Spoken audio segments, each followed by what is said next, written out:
Welcome to I Love School Days, the show where we highlight brilliance and engage students in national conversation. The students we have on the panel today are COB students, and we have Antonio Butler, an economics and finance major and a minor in history, as well as Alfonso majoring in psychology and a minor in law. It's good to have you gentlemen on the show.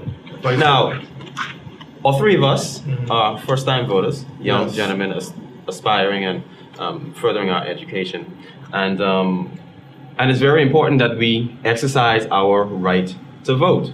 And when we make that decision, we must know exactly why we're voting for this particular party. Now, we're going to start the conversation off by looking at the elements of each party's campaign.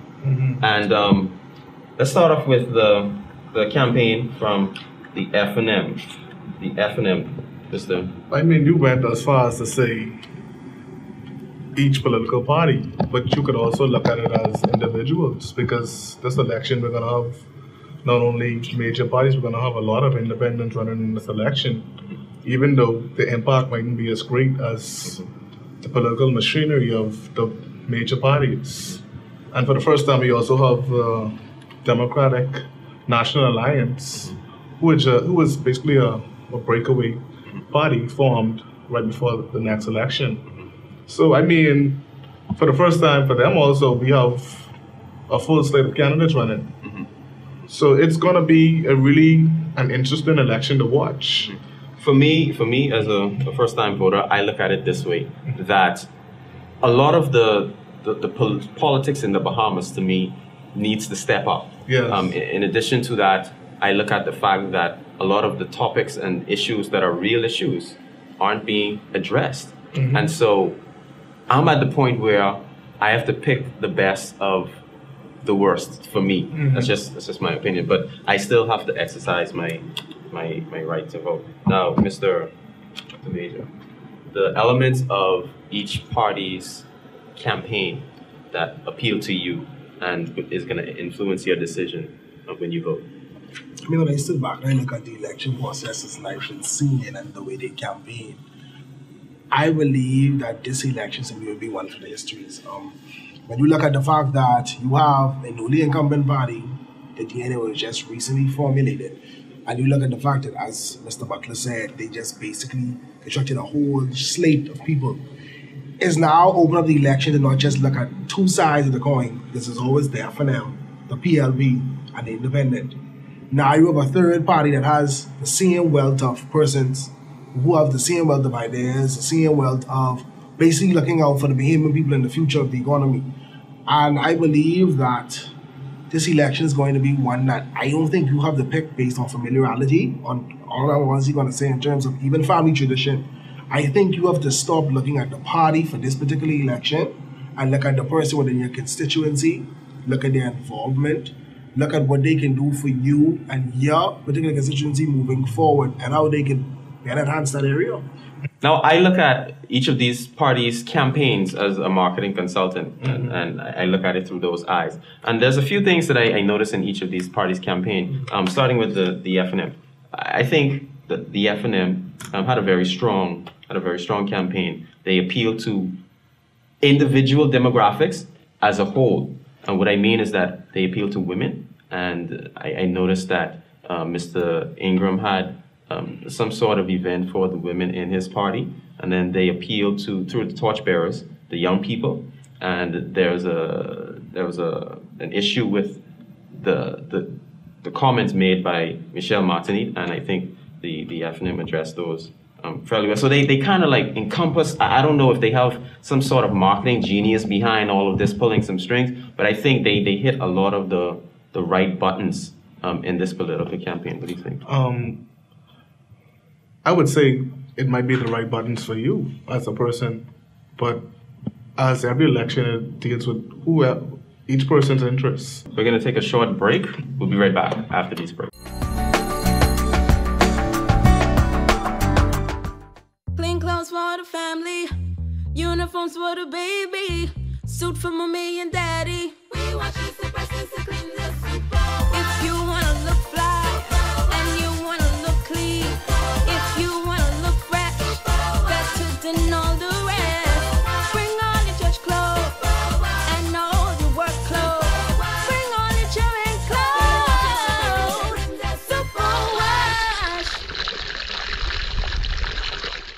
Scotiabank, we offer a number of borrowing solutions to make home ownership work for you. It all starts with a conversation. For the right mortgage advice, come in and talk to us. Scotiabank, discover what's possible.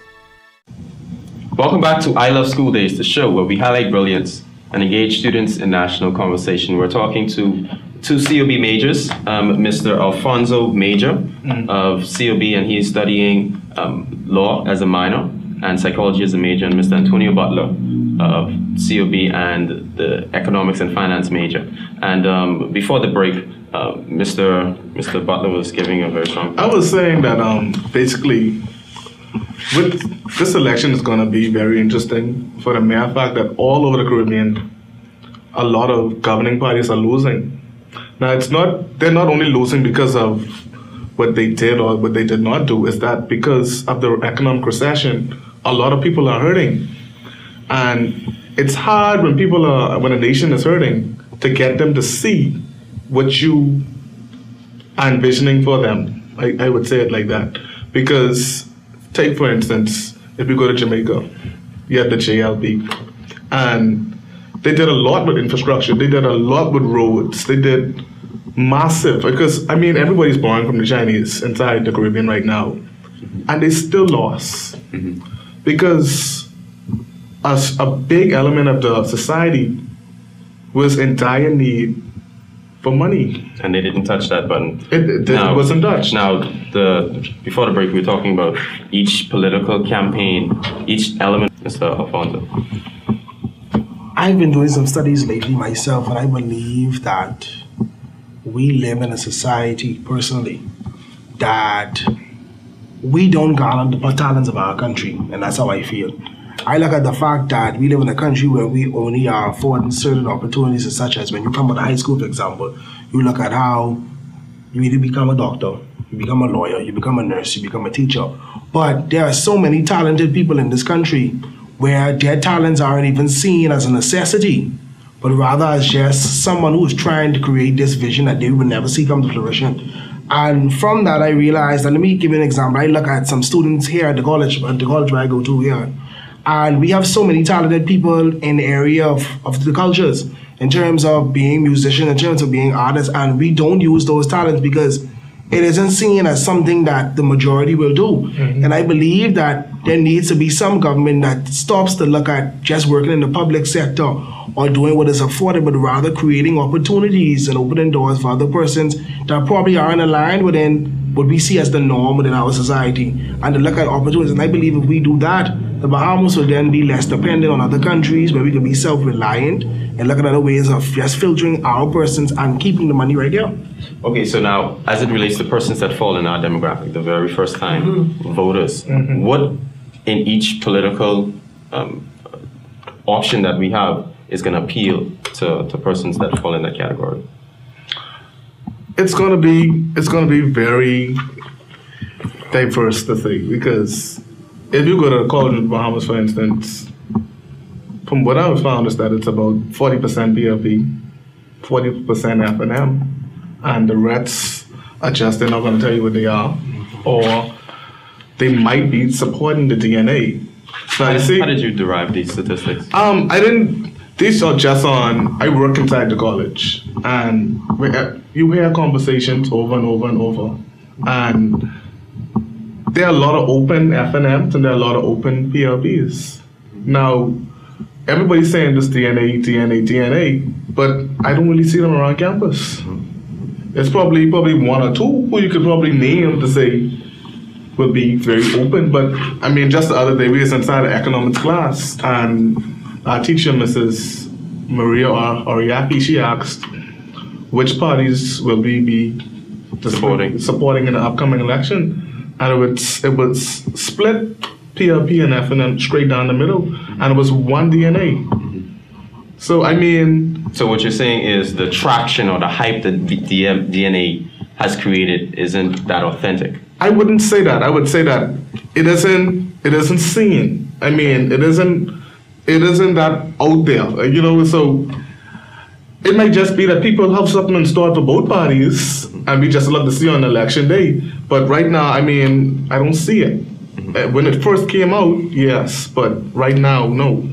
Okay, now where did that enthusiasm go? I would say I think it went when the major parties started their political machineries really started rolling. Okay. Because right now, the PLP and FNM, they have their stuff going right now. So before it was only the DNA having events and people wanted something to go to or something to hear or something to really release what they was actually going through inside everyday life. But now the two parties have really picked up and they're having openings. Openings of the and they're live on TV. Offices, You see, so even if you don't want to go out, you could watch it on TV. Yeah. And for a big fact, they're very entertaining. Yeah. You know, so yeah, they are. I mean, it's really difficult because this country is so small, and being that it's small, you have a lot of political tribalism. Now, if it was a much bigger, I mean, it would have been really hard to detect, and it would have been hard to keep a grip on the amount of people you have who are supporting each party. But it's so small, and you already know, I get this one, I get that one. I only got to fight for these set. We're going to take a short break, and we're going to come back to the political campaign that the DNA is running and how they've pushed the right buttons in the public. It's Bargain Mania time at Bargain City Plaza on Carmichael Road.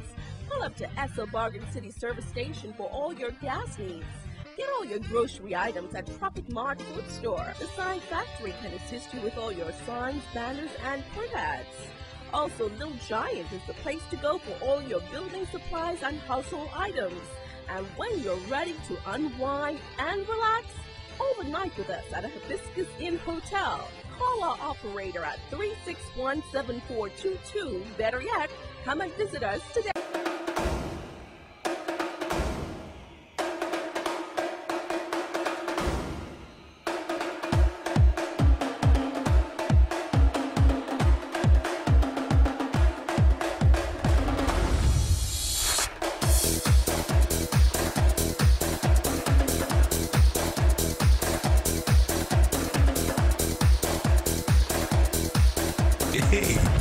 Vitamalt takes care of you.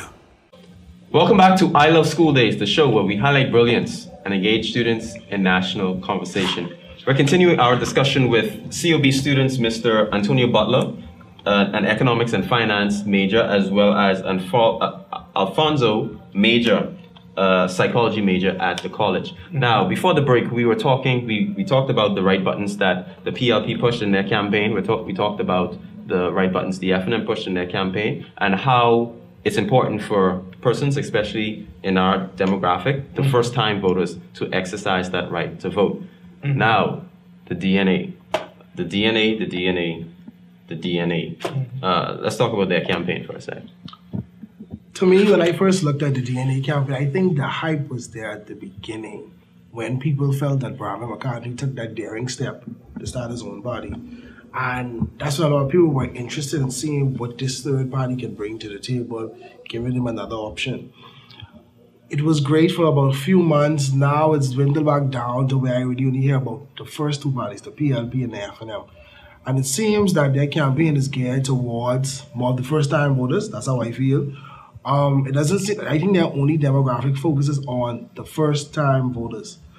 But now when you look through the streets of Nassau and probably even the family islands, it seems like now that more of younger persons who aren't at the age to vote are more geared towards the DNA. So now focus in my mind, it's like their campaign now is focused more on 2017 than 2012, but they just want to get their feet wet a bit, just to basically get their foot in the door to see what they will need to do for the next general election. So do you think that their campaign is geared towards, it should be geared towards the next one? So there shouldn't really be a push to say, well, hey, we're going to win 2012. Yes, because I believe that when you look at society today, most persons, when they go to the polls, they look at accountability.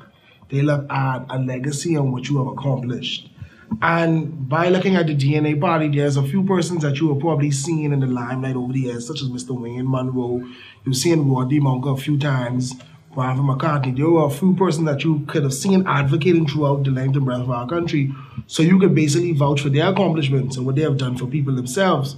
But when you look at the machinery of his candidates, where they're just basically working class citizens like most of us, who haven't really accomplished in the wider community to the point where people can say that, you know what, I believe that that can be my next representation. I believe that they need to focus more on 2017, give themselves the opportunity to be seen more. Like, for example, when you looked at the BDM over the years, they might never have won a general election, but they were consistent by reaching the general public, and although they didn't get in, they still showed their presence, and I believe that the DNA has a better opportunity than most persons who formed the third body. And if they keep up the momentum and they continue on this legacy until 2007, I believe they have a possibility of being the next government of Bahamas. Here's the thing that I think the DNA has brilliantly executed in their political campaign. Social media.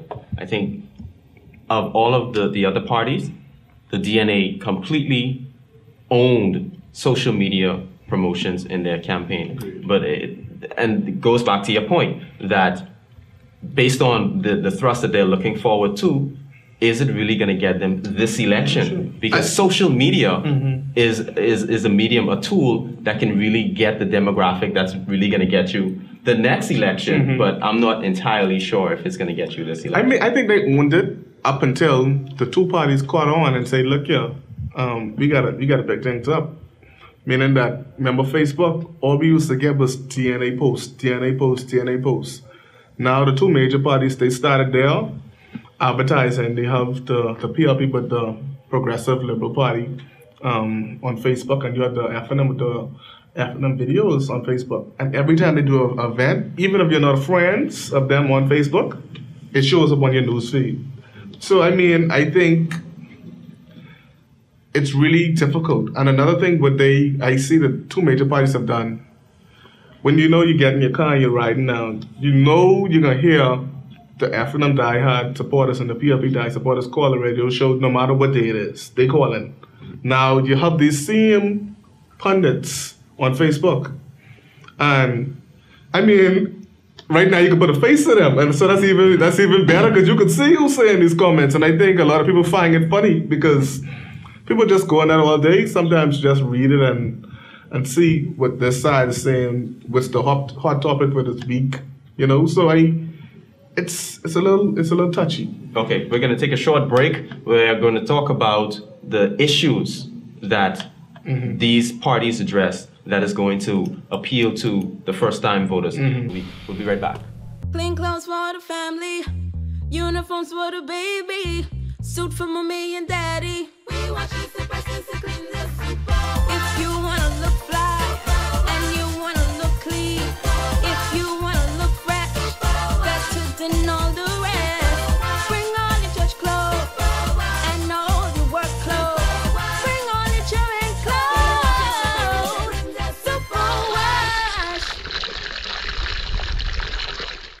There are a million things you can do with 4G from BTC. 4G gives you the total freedom you want and deserve. There's no limit to what 4G can deliver. Stream live audio and video on the go. Watch the latest YouTube videos or the local news from the beach. Keep up with your friends on Facebook from almost anywhere. And browse the web at blazing fast speeds. 4G means more fun, more business, and getting more done on today's high-speed smartphones and tablets. 4G today, only at BTC.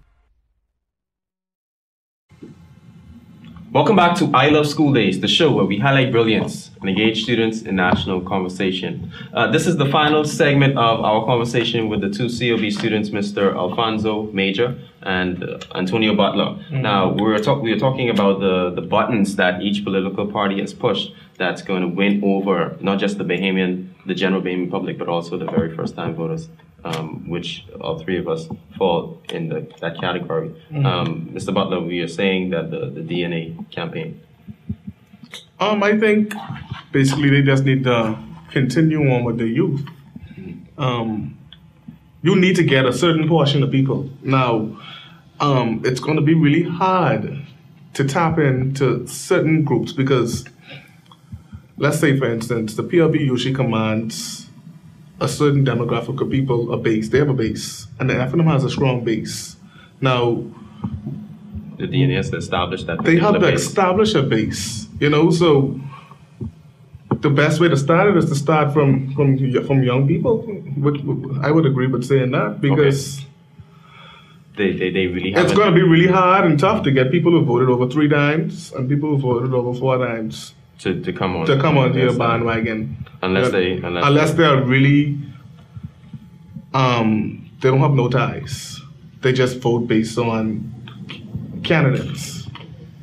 Okay, and let's talk about the issues now before we close. The issues that would also influence the first-time voters to go which direction they would go. Let's talk about the national debt. Now, we talked about the fact that the buttons that the FNM pushed are the infrastructure, the things that you could touch and see, and that's pretty much their philosophy. The stadium, the straw market, Bahamar, and everything else. People look at these things, but they don't think about how in the world are we going to pay for this? Are we going to, will the dollar have to depreciate in order for this national debt of $4+ billion to be paid? Is nobody thinking about that? Are they just thinking about what's in front of you now, or is there a small group of people like I was saying that's thinking in the long run? That's actually gonna think in the long run. Like I was saying before, there has to be a shift way of thinking. Unless we can think that we are going to be the inheritors of our own economy, we will continue thinking that, or they build a building and I'm not paying for that, but I'm glad for the building, and that's something I could touch. But we don't really, and we're not the benefiters of our economy. I mean, I would say that because it's like I said before, I don't see Bahamians getting the most out of the dollar. We might get 4 cents, we might get 5 cents, but the majority of the dollar going to somebody else. So unless we can see ourselves as causing out to be in control of our own economy and not just servants, it'll continue to be like that. Now, the issues, we talk about the campaigns, now let's talk about the issues. Crime. How has each political party addressed the crime issue that is going to draw in the wider voting population as well as the new voters? Well, I would say that one particular party is focused on prevention. And another party is really, I would say, more geared towards after the crime really happens. Put names to... Like, for instance, the Progressive Liberal Party, they're talking about urban renewal. And in doing that, they're actually talking about fixing the problem before it actually becomes a bigger problem. So if you have these centers and you have these stuff working, crime will decrease in the area. But the FNM are talking about they're more concerned about after the crime happens, we put on the risks, what you call those stuff, which is put on the people. Oh, the tracking devices. We spent more money on police, cars and machinery, and but crime is a social problem and it involves so much stuff. So if you can't tap into these communities, which certain people tend to have so much social ills, then it would never decrease. And urban renewal is... I wouldn't say urban renewal is the be-all and the end-all, but it's working in all different areas all around the world. For instance, Brazil. They are practicing urban renewal right now, and it's working because I think, with the PLP, with Perry Christie's plan, it only encompasses police officers and the surveillance, but it goes deeper than that. It goes to the issue of actually reconstructing the whole area. Like, because if you look at they fixing the way, it changes the whole way the community looks. We have to we have to move on. But Mr. Major. To me, when I looked at crime a few years ago versus now, I just did a paper recently. In 2001, our crime rate was under 50. Now our crime rate last year was over 100. That was in the 50 was on which? That was in 2001. Okay. So when we looked at it last year, it was over that by tremendous numbers. I believe it has a lot to do with demographics. I think in terms of how our numbers in the Bahamas have increased so much over the years, we have so many nationalities now, whereas you cannot really determine where the root of crime is. But I do agree that the urban renewal was not the ideal plan, but it was somewhat of a deterrent. Because primarily when you looked at it, if you have the presence of law enforcement within a given community, especially a community that is high with crime, because they're not the presence of their people are more likely to think logically before they actually commit a crime. And I think when you look at that, people then have more of a respect level for the law enforcement, and it also gives people in the community a peace of mind knowing that safety and comfort is instilled within that particular area. Then they just say, if a situation happens, they have to come from any which way. So I believe that, to me, it wasn't the ideal solution, but because the presence was there, people then stopped and think before they reacted. And thank you so much, Mr. Bain and Mr. Butler. And it was a very interesting conversation, I would say. Thank you so much. This has been I Love School Day. Stay tuned for the BTC Tech Tip with the BTC Tech Geek.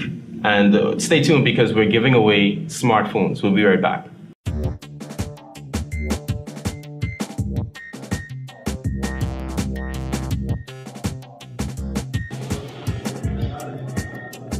Welcome back to I Love School Days, the show where we highlight brilliance and engage students in national conversation. We're in BTC's Marathon flagship store, and we have some very interesting smartphones to bring to your attention by none other than BTC's Tech Geek, Michael, and also a free smartphone giveaway to bring to your attention. That's coming to you right now. Michael, this BTC segment on I Love School Days is becoming very exciting about the giveaways, the information that you share that BTC has to offer with its products and devices. Now, we have a very smartphone that you're going to be telling us about the features. Let's dive into that. Okay, well, this is the Samsung Galaxy S2. Well, quite honestly, it's an Android phone. Android phone means that it's made by Google, one of the biggest phone creators and also search engines online. It also means that it also has over 450,000 applications. Wow, 450,000. Wow, for the Android phone. For Android phone. Perfect. Not only that, but it also has seamless Google integration. For example, let's take a look at Google+. Comes up nicely, very streamlined. We also have Gmail. We also have Maps, which will tell you exactly where you are. Okay. And you actually search by GPS.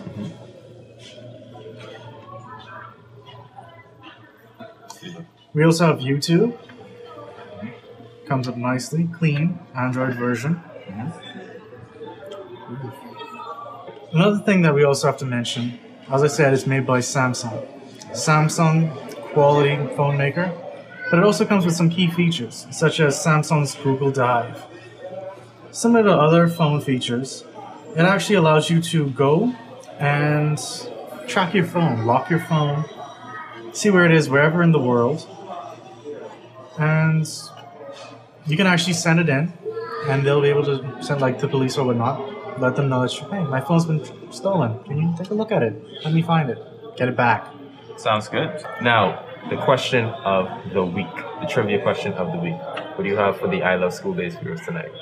Yes, you can actually text us in at 456-2813. The trivia question for this week is, what does Android seamlessly integrate with? 456-2813. So the very first person to text that number will get a free smartphone courtesy of BTC.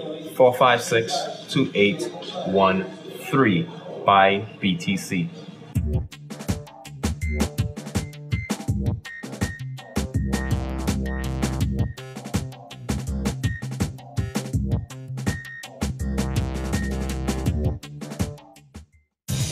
Thank you for tuning in to I Love School Days, and a special thank you to BTC, Bargain City, Scotiabank, Superwash, and Vitamal. And if you're a first-time voter, remember, exercise your right and participate. This has been I Love School Days, the show where we highlight brilliance and engage students in national conversation, broadcasting on Cable 12 every Tuesday at 8:30. See you next week.